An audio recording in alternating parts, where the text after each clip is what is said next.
ധ്യാൻ ഒരു പാട്ട്, ആ. അപ്പം ധ്യാൻ ഡയറക്റ്റ് ചെയ്യുന്നു. ആ.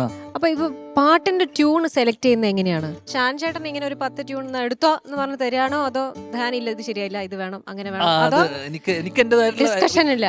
ഉണ്ട്. അതാ ഞാൻ മറുപടി പറയാം. സാധാരണ ഷാനിക്ക് ഒരു പാട്ട് അയക്കും. ആ പാട്ട് അയച്ചിട്ടാണ് സാധാരണ നമ്മൾ എന്താ പറയുന്നത് വെച്ച് കഴിഞ്ഞാൽ, ശരത് സാർ എങ്ങനെയാ പാട്ട് ഇപ്പത്തെ നമ്മളൊന്ന് കേട്ട് നോക്കൂ, അഭിപ്രായം പറയൂ, അതെ, അതെ, അതെ. അങ്ങനെയല്ലേ നമ്മൾ അയച്ചതിന് ശേഷം. അതെ.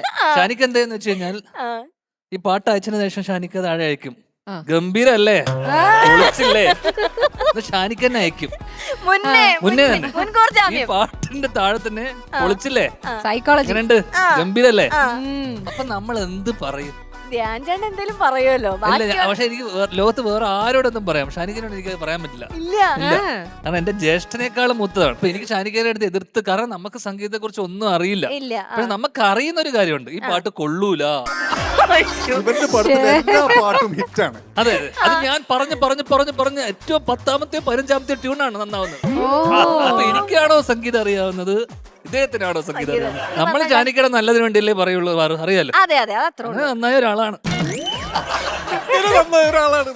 ഇതിനോട് എന്തെങ്കിലും പറയാനുണ്ടോ ഷാനിക്ക്? സത്യം ഇത് സത്യമല്ലേ ഷാനിക്ക? ഇല്ല ഷാനെ, ഷാനി എനിക്കൊരു കാര്യം പറയാനുള്ള, ഇങ്ങനെയുള്ള ഇത്രയും നല്ല ട്യൂൺസ് സെലക്ട് ചെയ്യാൻ പറ്റിയ ഡയറക്ടേഴ്സ് ഇല്ലായിരുന്നു, നീ എന്ത് ചെയ്തേനെ?